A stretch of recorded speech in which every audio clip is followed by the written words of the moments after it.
si je suis un peu dans le projet à l'extérieur de moi, comme un peu quelque chose que je peux atteindre ou que je peux faire, puis que je ne suis pas dans être parent, c'est là souvent que je vois que ça frappe. Parce que les femmes vont me dire, voyons, je gère une business, je gère 50 employés, ça va super bien, je suis habituée de vivre du stress, je suis pas capable de gérer un petit bout de bébé de même. Au-delà des murs est un balado qui donne la parole à différents intervenants engagés pour l'épanouissement de l'enfance. Au-delà des murs des installations, des organisations, des institutions, pour nommer les incohérences, les problématiques et les obstacles à l'épanouissement de l'enfance. Mon nom est Suzanne Dano et avec chacun de mes invités qui se démarquent par leur engagement, on va aller au-delà des préjugés, des limitations, des croyances, du conformisme. Et ensemble, on va explorer des initiatives, partager des expériences stimulantes et apporter des solutions à l'épanouissement de l'enfance. Si vous êtes interpellé par le vécu des enfants, je vous invite à laisser un commentaire, à partager et vous abonner à cette chaîne. Alors, je vous attends dans ce prochain épisode. Bonne écoute.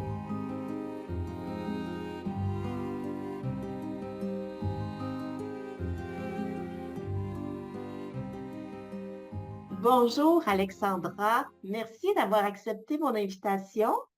Avec plaisir, Suzanne. Oui, oui. Alors on va avoir on va avoir un moment ensemble pour regarder c'est quoi ta réflexion dans le fond par rapport à l'épanouissement de l'enfance. Hmm. Alors j'aimerais ça premièrement que t'offrir l'occasion de te présenter brièvement. Qui es-tu, fée marraine? Oui, et qui suis-je? En fait, j'aime bien la question qui suis-je plutôt que fais-tu? Parce que fais-tu, c'est très vaste et souvent très mystérieux. Donc, j'ai envie de dire qui suis-je? Je suis une femme de la communauté qui marche son chemin Hmm. euh, dans le plus de cohérence et d'équilibre possible. Je suis aussi une mère de deux jeunes femmes adultes maintenant, donc ce qui amène un petit peu plus de liberté et un désir aussi de contribuer davantage, de partager aussi mes connaissances avec les familles. Donc, c'est pas mal dans la vie. Mes accompagnements se dirigent beaucoup vers la porte d'entrée de la vie, donc tout ce qui est fertilité, accompagnement de l'âme du bébé qui veut naître ou qui tarde à naître, puis qu'on veut aider à s'incarner. Tout le suivi de grossesse. Donc, j'ai été doula aussi pendant presque 10 ans. Donc, j'ai assisté à plusieurs centaines de naissances. Donc, j'ai eu ce grand privilège-là d'être tout près du début de la vie. Puis, j'accompagne aussi les femmes et je dis souvent, à place de dire en croissance personnelle, en décroissance personnelle, pour aller vraiment toucher au plus profond et au plus sacré de ce qu'on porte toutes. À l'essence de l'être. Oui, Hmm. absolument. Ouais, De l'être merveilleux. circonflexe, TRE. Oui, oui, oui, oui. Super, merci beaucoup d'avoir accepté cette invitation. Fait que je commencerai avec ma première question. C'est quoi l'épanouissement pour toi, Alexandra? Hmm, c'est une grande question, mais je dirais que les premiers mots qui viennent, c'est vraiment c'est une sensation davantage c'est un état pour moi quand je me sens vraiment sur mon X, à la bonne place, au bon moment, avec les bonnes personnes, que je sens que l'élan vient de mon ventre, qu'il y a quelque chose qui est pertinent à faire, à dire. Euh, c'est là souvent que je vais me sentir le plus épanouie. Mais Hmm. dans la vie en général, il y a plusieurs facettes à l'épanouissement. Il y en a que des fois sont plus difficiles à atteindre que d'autres. Puis il y en a des fois que j'observe que, ah là, on dirait que c'est naturellement, je m'épanouis dans cette sphère-là, puis d'autres fois un peu moins. Fait que je pense que En c'est un gros, c'est comme, processus. ouais, un processus comme quand même un état, tu nommais au début, qui permet d'être vraiment relié. Tu dis, quand je prends des décisions avec mon ventre, et que une connexion à ton être, justement, hein, dans Oui. l'épanouissement pour toi. Ouais, de ce que je dis être sur mon X, là, tu sais, de vraiment sentir qu'il y a plein de possibilités. Mais en ce moment, le mouvement juste, pour moi, c'est d'être là pour goûter pleinement à toutes les sphères, mais à toutes les facettes de moi, dans le plus d'équilibre possible. Parce que bon, il n'y a rien de parfait, là, mais dans le plus d'équilibre, j'aurais envie de dire, oui. Ouais, le mot équilibre, là, c'est vraiment un mot magique, hein, quand on est sur ce chemin de Ah ah. la Et décroissance ou de la croissance, selon comment on a envie de le voir, là. Ouais, l'équilibre. Puis ouais. est-ce que tu trouves que quand tu regardes ta vie, que des parties de ta vie qui semblent un peu plus épanouies ou où tu sens te réaliser davantage présentement? En ce moment, je dirais que quand tu me poses cette question-là, il y a comme le mot un peu fierté qui vient avec, tu sais, de quoi je Hmm. suis fière que j'ai contribué. Puis en ce moment, je dirais, je suis quand même très fière de la mère que je suis et surtout de la relation que j'ai avec mes filles, Agathe et Clémence, qui ont 20 et 22 ans maintenant, qui habitent toujours dans le nid familial. Euh, mais il y a cette complicité-là, cette aisance-là à être en relation avec elles, de les voir cheminer, faire leur choix, d'être solides dans leur vie de femme. Je les trouve belles, puis je me dis, ben, je dois avoir quand même semé un petit quelque chose avec leur père pour que ça les fait des belles grandes humaines de même. Fait que je dirais que ça, je me sens assez épanouie. Puis évidemment, de par leur âge, ça me donne aussi une liberté de faire autre chose, comme de revisiter un petit peu mon lien amoureux avec mon mari, avec qui ça fait presque 30 ans qu'on chemine ensemble, qui sont évidemment nos filles à nous deux. Fait que c'est dans cette sphère-là aussi, je me sens vraiment épanouie. Puis cette relation-là m'a permis beaucoup de toucher à l'équilibre des pôles de mon féminin et de mon masculin. Donc, comment je suis dans la relation, dans l'action, dans être, de soutenir les projets familiaux et comment j'accepte aussi de me faire porter, de faire confiance, d'être la femme souveraine, mais qui a aussi besoin de piliers sécuritaires. Puis mon amoureux a pu répondre à ça et moi, j'ai accepté aussi d'observer puis de laisser transporter dans ce mouvement de vie amoureux-là. Fait que je dirais que ça, c'est pas mal dans ma sphère personnelle, mais il y a aussi dans ma sphère professionnelle où est-ce que je me suis quand même créé un emploi à mon image. J'ai quand même sorti de mon ordre professionnel pour pouvoir quitter certaines choses qui me convenaient peut-être moins pour dire, mais moi, c'est vraiment comme ça que j'ai envie d'accompagner les familles. Fait que quand je m'en vais travailler, là, je sens que je fais la bonne chose. Puis des fois, je me dis, ah, mettons, ça me tente plus de faire ça demain matin. Qu'est-ce que tu ferais d'autre? Puis je sais pas trop pour vrai, tu sais. J'ai fait un été à aller cueillir des légumes, là, pour faire complètement d'autres choses. J'ai trouvé ça vraiment, vraiment le fun, mais hyper exigeant aussi, bien plus que de recevoir Physiquement, des hein? humains en cheminement. Oui, oui, oui. Fait que quand je t'entends, c'est comme si je vois encore ce mot équilibre, là, tu sais, qui est comme l'équilibre entre la maman qui laisse aller ses grandes filles tranquillement, qui retrouve tranquillement un peu plus d'espace pour elle-même. Cet équilibre aussi dans ta relation de couple entre le masculin et le féminin, le soutien, la contribution. Et tout ça te permet aussi de vivre de l'équilibre au niveau professionnel, où tu fais le choix audacieux, hein, d'avoir créé ton emploi pour être à ta couleur. Ouais. Et ça te permet cet épanouissement qui transparaît à l'écran, là. C'est Mm. vraiment, c'est beau de t'entendre. Ouais, ça me touche. Ah, merci. Puis, Mhm. tu sais, t'as nommé le mot audacieux, puis j'ai fait, ah ouais, c'était audacieux, tu sais. Pour moi, c'était comme tellement juste une évidence. Pour rester vraiment cohérente, je me disais, il y a tellement de choses que je capte qui pourraient soutenir les familles, puis je me disais, là, je peux pas le dire parce que ça rentre pas dans un petit carré. Pour moi, c'était juste comme, je peux pas faire ça. C'est plus grand, on dirait que moi, c'était juste comme, je suis venue œuvrer pour faire ça, puis ça va être ça la façon la plus fluide, puis je pense que ça m'a aussi permis d'avoir cet équilibre-là entre toutes ces sphères-là de ma vie. Puis ben, je suis à l'étape d'être une mère qui a des enfants adultes avec un 25 ans de carrière. Fait que c'est sûr que je n'œuvre pas de la même manière dans ma communauté. J'ai pas la même non Mhm. plus confiance, la même certitude par rapport à certaines choses. Mais Mhm. peut-être que quand j'ai fait le grand saut il y a 15 ans, c'était peut-être audacieux, en effet. Fait qu'il y a de la sécurité qui s'est installée au fil des années avec le succès que tu as pu développer puis expérimenter à travers tes accompagnements. Fait que c'est ça, Oui. ça crée une base. Il faut bien que ces années d'expérience nous servent, hein, dans le fond. Oui. Ouais. Puis, dans le fond, tu accompagnes, tu sais, si on revient plus à ce que tu fais professionnellement, tu accompagnes des familles, tu as parlé d'incarnation, c'est-à-dire comme même avant la Mhm. conception, fait que c'est vraiment du tout début jusqu'après la naissance. Ouais.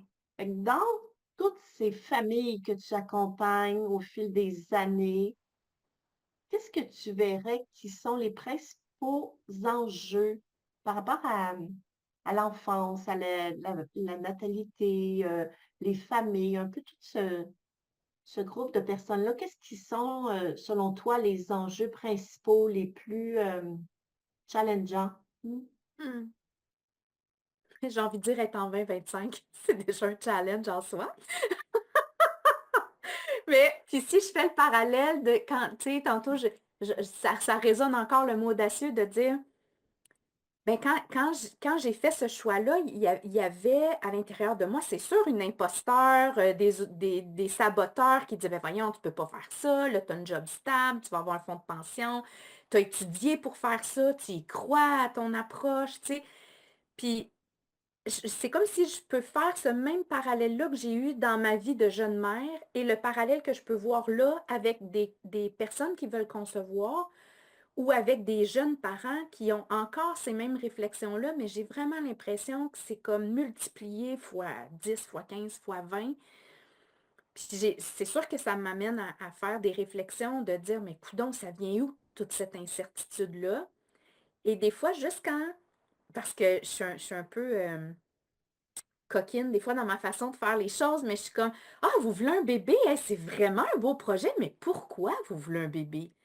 Et là, ben, j'amène les couples à aller réfléchir individuellement, mais dans leur relation aussi, pourquoi vous voulez un bébé? Et des fois, là, très sincèrement, les couples ne sont pas capables de me dire pourquoi ils veulent réellement un bébé.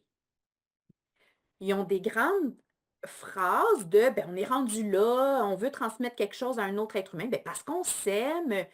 Puis là, je leur fais toujours à la blague, ben, écoute, moi, si tu me dis ça, là, puis que je suis une petite âme qui se magasine des parents cool, là, tu me convaincs pas ben de m'incarner chez vous, là. Mmh. Je dis, mais c'est quoi Mmh. toi, personnellement? C'est quoi ton élan? C'est quoi ta lumière? C'est quoi ton essence? C'est quoi que tu as envie de me donner? C'est quoi que tu as envie de faire bouger à l'intérieur de moi pour que j'aie envie de descendre puis être ton enfant? Puis souvent, Mmh. j'observe que c'est un manque, des fois, de temps. La vie, elle va vite. Donc, un manque de temps pour aller connecter sincèrement, profondément à ce qu'on veut, à où est-ce qu'on est rendu dans la vie. D'oser se dire les vraies affaires. Parce que, tu sais, comme j'ai une maman, ben, une femme dernièrement qui m'a dit, ben moi, je voudrais vraiment avoir un bébé parce que j'haïs ma job, puis ça me permettrait de partir en congé de maternité. Et je OK. suis comme, parfait, on va se dire les vraies affaires. Est-ce qu'il y a un bébé qui est prêt à signer pour ça? Parce qu'on s'entend que c'est pas la même chose que tu es épanoui dans ton travail, puis que ça va te coûter un peu de quitter. Fait que c'est comme, on va nommer les vraies choses. Puis si ben, tu tombes pas enceinte pour répondre à ce besoin-là, qu'est-ce qu'on peut changer dans ton présent là pour que ça soit plus doux, plus cohérent avec toi dans ce que tu Mmh. vis là maintenant? Puis pour moi, qui est très, très sensible à l'empreinte de naissance, de tout ce qui est le 9 mois avant, le 9 mois durant la grossesse et le 9 mois après, tout ce qui s'imprègne, qui va venir teinter notre façon de se vivre jusqu'à l'âge adulte et tout le restant de notre vie. Pour moi, si j'ai ces petits caractères-là de t'es venu pour que j'arrête de travailler, fait partie de mon empreinte de naissance, là. Donc, il y a plein d'événements que je vais faire, que je vais répéter dans ma vie à partir de ce contrat-là que j'ai signé. Parce que Mmh. l'âme, elle n'a pas de notion de bien ou mal, elle n'a pas Mmh. d'émotion. Donc, c'est comme je viens par amour parce que je sens l'appel, puis parce que j'ai envie d'avoir ces parents-là, puis que mes parents, ils ont dit oui, fait que je m'en viens, puis... Mais quand je le vis dans la matière, avec tout ce que ça fait bouger, les émotions, toutes mes valeurs, mes croyances, là, c'est une autre histoire. Fait que Mmh. c'est... Puis est-ce que tu pourrais, dans le fond, ce que j'entends là, c'est que c'est peut-être pas si connecté directement à l'essence de chacun des parents, ce choix d'avoir un enfant-là. Et ça peut aller jusqu'à, bon, comme tu viens de nommer, là, de dire, ben, je suis pas heureuse à mon emploi, je vais peut-être trouver le bonheur dans ce rôle-là. oui. Puis, c'est quoi le lien que tu ferais avec l'épanouissement de l'enfance? En quoi tout ce que tu nommes, c'est quoi comment tu fais le lien jusqu'à un obstacle à l'épanouissement de l'enfance dans ce que tu nommes? C'est quoi les liens que tu fais? Oui. Ben, puis j'ai envie juste de préciser, Suzanne, que pour moi, il n'y a pas de bon contrat ou de mauvais contrat. L'âme, elle va Ouais. choisir en fonction de ce qui est d'accord avec elle ou pas. Puis pour moi, un parent qui m'arrive avec ça, je vais avoir vraiment aucun jugement, mais c'est important pour moi justement qu'on en prenne conscience ensemble pour qu'elle voit ce qu'elle inscrit dans l'empreinte de naissance, parce que pour moi, ça, c'est directement lié à l'épanouissement de l'enfant, mais aussi le fait que le parent soit capable de se connecter à son projet réel, parce qu'on s'entend que, en tout cas moi, comme mère, je sais que c'est un contrat sur du très, très long terme, et c'est probablement le contrat le plus exigeant que j'ai signé de toute ma vie, et bon, le plus troublant, le moins payant. Fait que si on faisait ça vraiment juste de OK, ben là, tu vas faire toutes ces tâches-là, tu vas te lever la nuit, tu vas, tu sais, puis on ne sait pas trop ce que ça va donner au bout. Il n'y a pas grand monde qui aura envie de signer pour ça, là. Fait que je me dis, si déjà il y a un espace sûr à l'intérieur du parent, un élan du cœur, un élan qui est ressenti, pour moi, déjà, le parent arrive dans sa parentalité avec beaucoup plus d'aisance, avec beaucoup plus de cohérence, beaucoup moins de dualité. Donc, un parent qui est pour moi un peu moins influençable par tout ce qu'il peut entendre, voir, ce qui est à la mode, et juste aller Mmh. reconnecter avec, ah, OK, c'est ça la mode en ce moment pour pas que mon bébé pleure la nuit. Mais moi, mon instinct de mère, puis mon ventre, il me dit, quand j'observe mon bébé, qui est super intelligent, qui m'envoie plein de signaux parce que son corps et son ADN datent encore de 3000 ans, là, et pas de Mmh. quelques années d'évolution technologique. Mon bébé, ce qu'il a besoin, là, c'est d'être dans ses repères utérins. Il a besoin de coller sur moi, il a besoin d'être au chaud, il a besoin de sentir mon odeur, d'entendre mes mots. Puis je me dis, mais pour aller là, il faut déjà être dans le projet.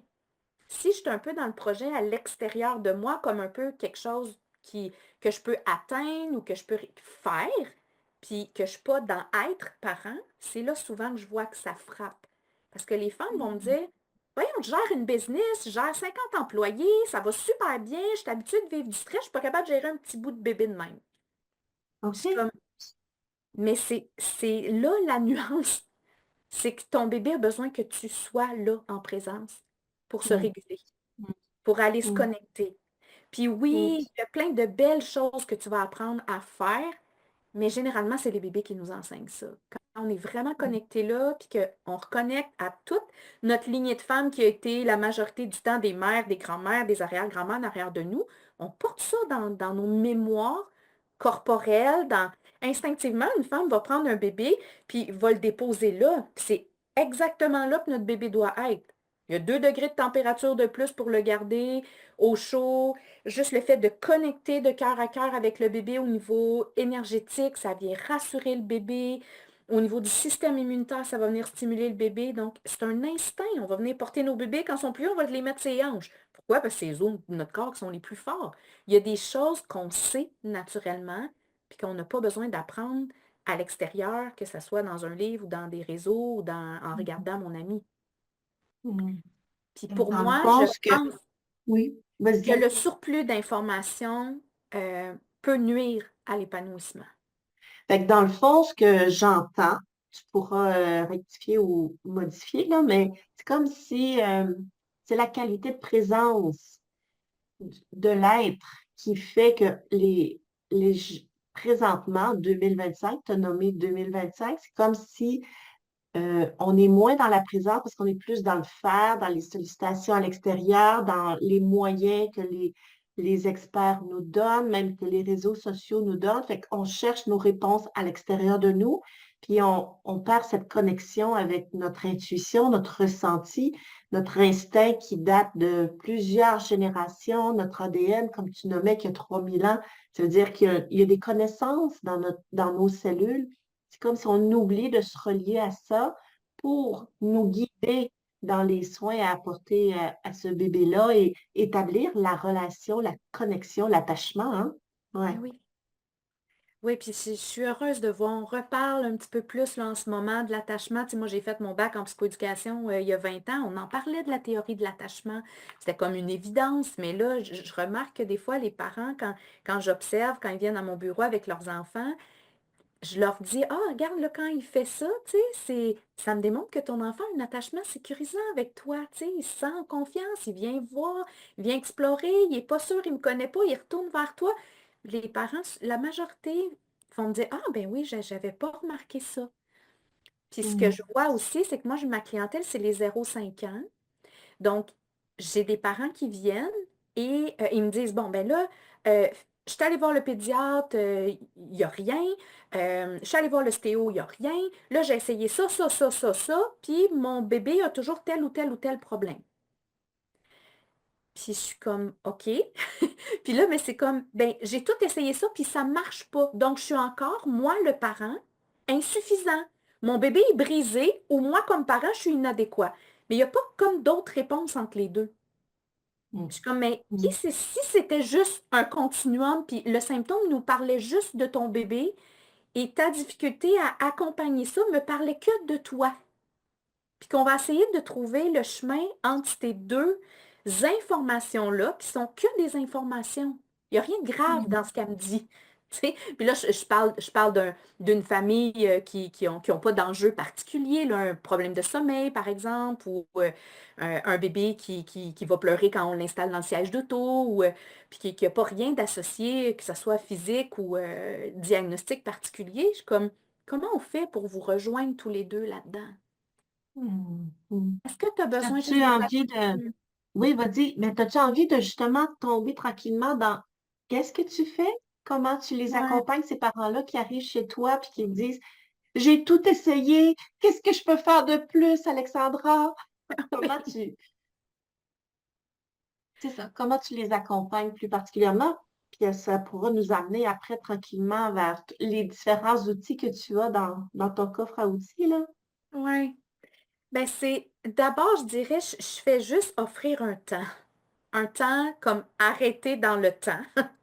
Mm.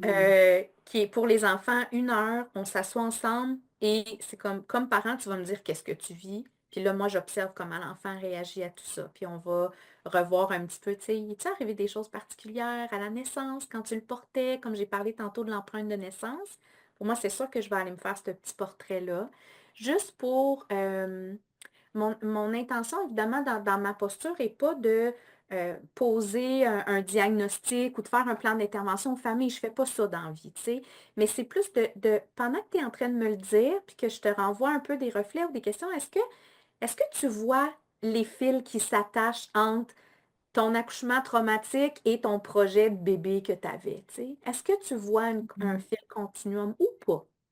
Puis c'est de prendre conscience, mon objectif, c'est de rendre le parent plus connecté, plus disponible parce que la majorité du temps, les mères vont me dire, ah ben oui, c'est ça, je savais.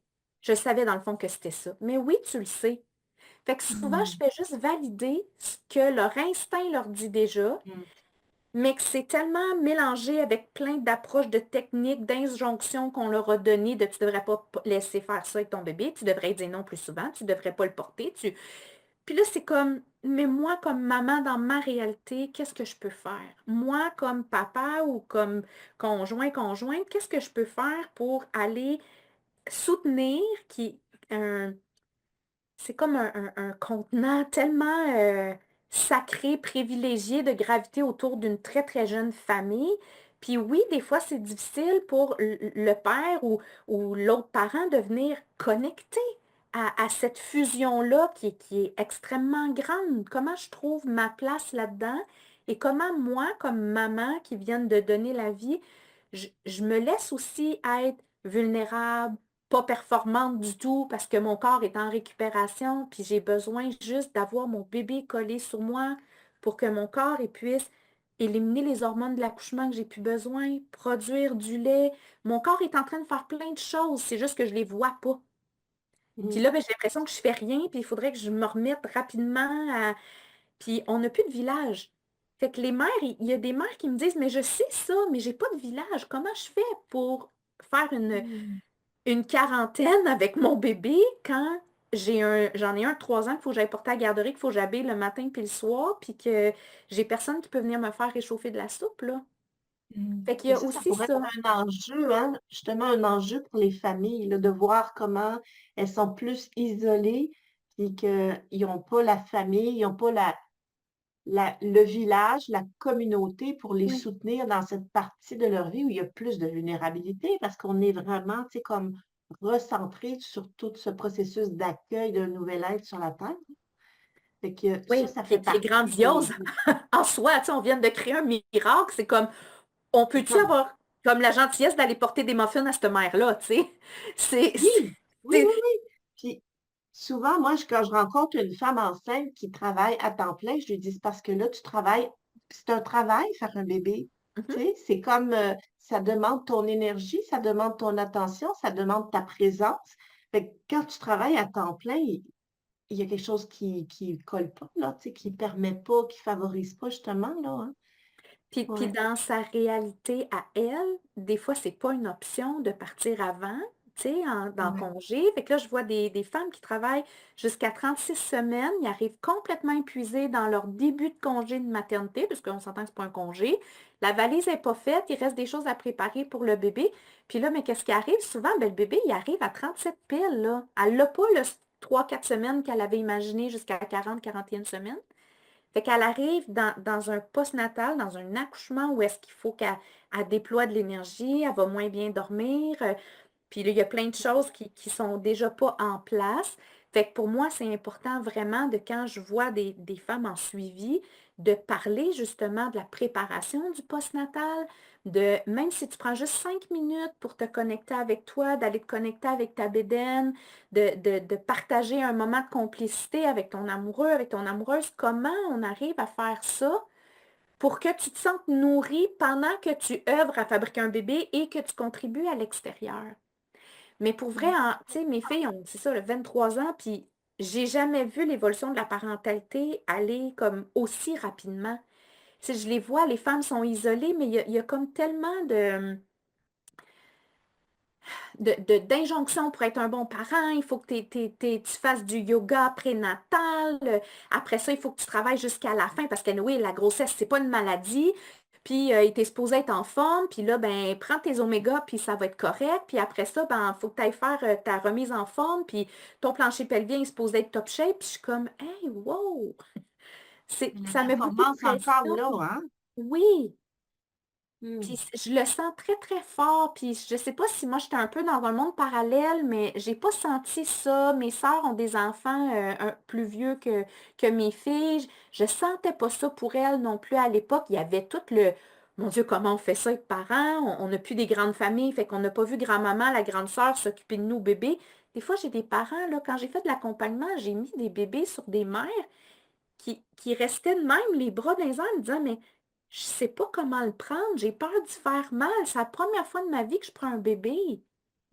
Puis elle, Hmm. à 24 heures de vie, je l'envoie chez elle, puis il faut qu'elle se fasse confiance, prendre soin de son nouveau-né. C'est comme... Hmm. Fait que des fois, on part de là dans des familles. Fait que c'est comme, OK, Ouais. comment je fais ça pour que cette femme-là elle se sente dans son instinct capable de protéger son bébé? Ouais, je trouve qu'en t'écoutant, c'est comme je saisis vraiment, tu sais, comme la subtilité des enjeux des jeunes familles, là, tu sais, comment la pression est forte, mais aussi comment la culture, il y a une coupure dans la culture. Oui. Comment on avait hein, des modèles, puis Dieu sait comment l'enfant apprend par imitation, il observe autour de lui pour apprendre. Là, quand tu n'as pas cette référence-là, il te manque un grand bout, là. Il te manque un grand bout de ta formation d'être humain. Ouais, Absolument. c'est ça qui me touche dans ce que tu nommes, là. Hmm. Et nos petits êtres humains se retrouvent avec des enfants tous du même âge assez tôt. Moi, j'ai été éducatrice en garderie. J'ai commencé ma carrière à la pouponnière. Puis je voyais, des fois, j'avais des bébés avec moi dans mon groupe pendant 10 heures de temps.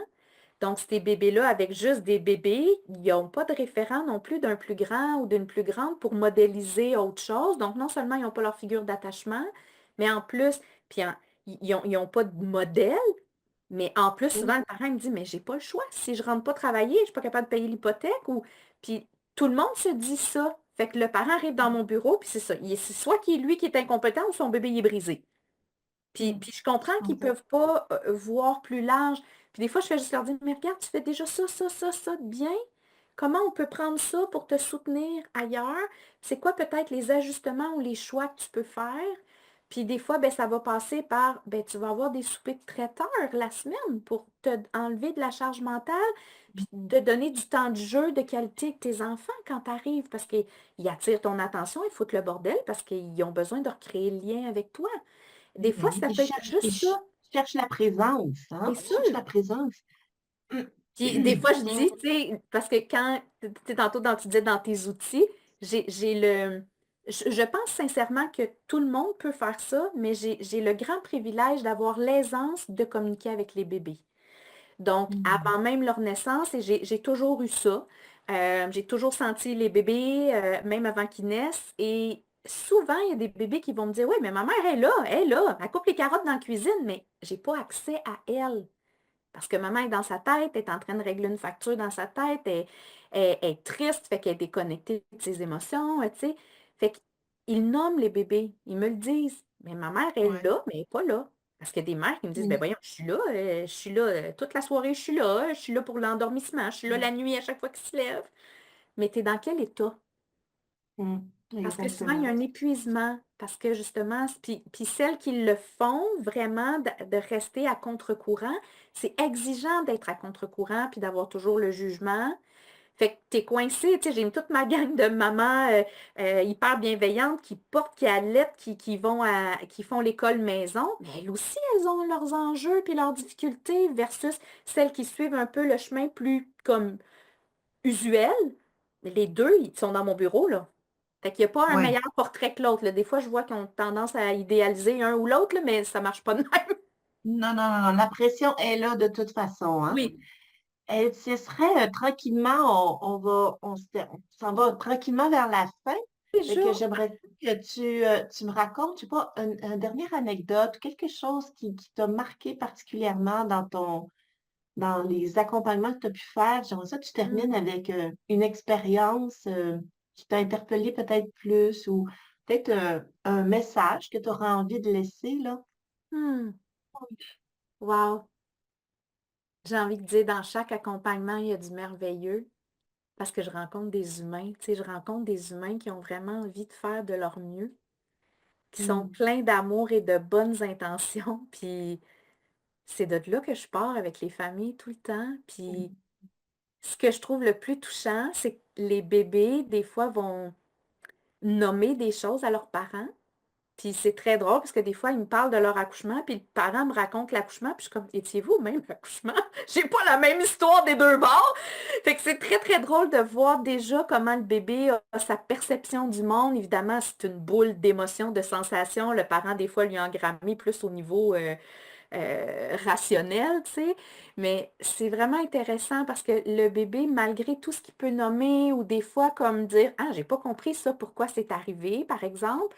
Je donne un exemple. Un bébé qui est à 40 semaines de grossesse, puis le bébé n'arrête pas d'envoyer des signaux à sa maman de arrête de t'inquiéter, il me reste juste des petites choses à peaufiner, je finis mes petites connexions là, avec ma famille de lumière, puis je me prépare, je suis en train de me mettre beau pour m'en venir, inquiète-toi pas, tout va bien, je m'en viens, tu sais. Puis la mère qui angoisse, et mon Dieu, es-tu correct? Je vais-tu me faire déclencher? Là, whoop, un petit écho, whoop, on écoute un petit peu le cœur, whoop, on fait un petit écho parce qu'on n'est pas sûr comment il est placé. Puis le bébé, il arrête pas de dire, mais ça va, je m'en viens, laisse-moi juste un peu de temps. Puis là, on a un peu l'induction, là, tu sais, le déclenchement de la grossesse ou qui nous pend au bout du nez. La mère, elle a peur, mais en même temps, c'est peut-être la solution. Puis il y a toute cette dualité-là. Puis des fois, les bébés, quand ils naissent, ils vont me dire, mais oui, mais pourquoi tu n'as pas écouté qu'est-ce que je t'ai dit? Je t'avais dit que j'allais bien. Puis ils sont vraiment pas jamais dans le jugement, jamais dans le blâme, mais vraiment dans une incompréhension Mm. de comment ça se fait que toi, tu me sens pas comme moi, je te sens de l'intérieur. Parce que justement, les bébés sont pas au niveau rationnel, au niveau des croyances, ils sont des boules pures d'amour et de connexion sensorielle. Fait que lui, des fois, il est comme, mais je comprends pas pourquoi tu m'as pas écouté, puis on est allé vers un déclenchement, puis moi, je n'étais pas prêt, puis mon corps est comme un peu choqué d'être arrivé quand je n'étais pas supposée. Ça, Mm. je trouve ça toujours intéressant déjà d'aller le dégager tout de suite, parce que sinon, ça laisse vraiment des répercussions. C'est comme un petit caillou qu'on lance dans l'eau, là, qui fait des rebondissements. Ben, si je viens déjà le déloger puis que je dis au bébé, ah oui, ok, t'as essayé de m'envoyer ce message-là, toi, t'étais convaincu que ça allait bien, puis moi, j'ai pas entendu ça, j'ai pas compris, j'étais pris dans ma tête, j'étais pris dans mes peurs. Hey, je suis vraiment désolée pour ça. Le bébé fait comme, ah, ok, Il est continue sa vie. entendu. Il est entendu. Et Puis voilà, après ça, il est prêt à accepter son parent inconditionnellement parce qu'il est en amour avec son parent. Tu sais, c'est c'est sûr. ah, Parent à ses magnifique. yeux, là, c'est le meilleur des parents, puis il est parfait, puis il n'a aucune idée, Oui. lui, qui naît en 2025, puis c'est quoi les exigences du parent. Lui, il naît comme un bébé mammifère qui va s'accrocher, qui va téter, qui va être au chaud, puis en sécurité, c'est tout ce qu'il a besoin. Puis déjà, Ouais. je le vois, le relâchement des corps de bébé quand on leur Mhm. nomme des choses comme ça, puis qu'ils sont entendus. Puis souvent, pour le parent, évidemment, il y a beaucoup d'émotions. Puis là, je dis aux parents, vous n'allez pas dans la culpabilité, là. Ça donne rien d'aller là parce que ce que vous avez fait avec les informations que vous aviez à ce moment-là, c'est que vous avez fait ce que vous pensiez être C'était le mieux. mieux. Avec vos Oui. connaissances que vous aviez là. Là, en sachant que votre bébé, il était top shape, peut-être que vous seriez fait 3 4 jours de plus de grossesse, ça se serait déclenché naturellement. Peut-être, mais ça, on ne le sait pas. C'est une autre expérience. C'est une autre expérience. Fait que pour moi, c'est vraiment important pour les parents d'aller juste dans plus de connexion avec leur bébé, plus d'ouverture, plus de conscience de ce qui habite déjà tout leur bébé, mais toujours dans un ton pour moi bienveillant et jamais culpabilisant, parce que je suis convaincue que les parents, on essaie tous de faire de notre mieux, peu importe comment qu'on le fait. J'en suis persuadée. Hmm. C'est un beau mot de la fin. Merci beaucoup, Alexandra. Vraiment, ça se termine tout doucement de cette façon-là. Je, Ouais. je reste un petit peu sur mon appétit. Fait que finalement, j'aurais aimé ça. Peut-être qu'il y aura d'autres occasions, mais vraiment, c'est fascinant tout ce que tu nous partages. Un grand, grand merci. Hmm. Ça fait juste comme ouvrir des portes ou semer des petites graines qu'on a envie d'exploiter encore plus ou de creuser ou de s'approprier davantage. Puis j'ai envie de terminer en te remerciant pour le travail que tu fais. Je trouve Hmm. ça particulièrement touchant et inspirant. Merci pour tout ce que tu apportes à ces familles-là et à ces bébés-là qui nous arrivent Ouais. pour justement poursuivre hein, cette œuvre qu'est l'humanité. Oui, Alors, œuvre collective. oui, exactement. Hmm. Alors, peut-être, il reste peut-être une minute. Je te laisse un petit mot pour saluer. Oui, alors je prends cette minute-là pour te remercier d'être justement cette femme de la communauté qui rallie les personnes qui ont envie de soutenir l'épanouissement de l'enfant. Mm. Puis pour moi, c'est très nourrissant de savoir que je le fais avec tout mon cœur, mais je ne peux pas le faire toute seule parce qu'effectivement, c'est une œuvre collective.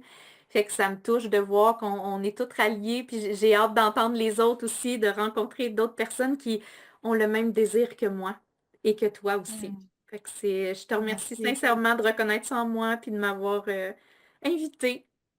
Un grand, grand privilège. Merci beaucoup, Alexandra. Merci.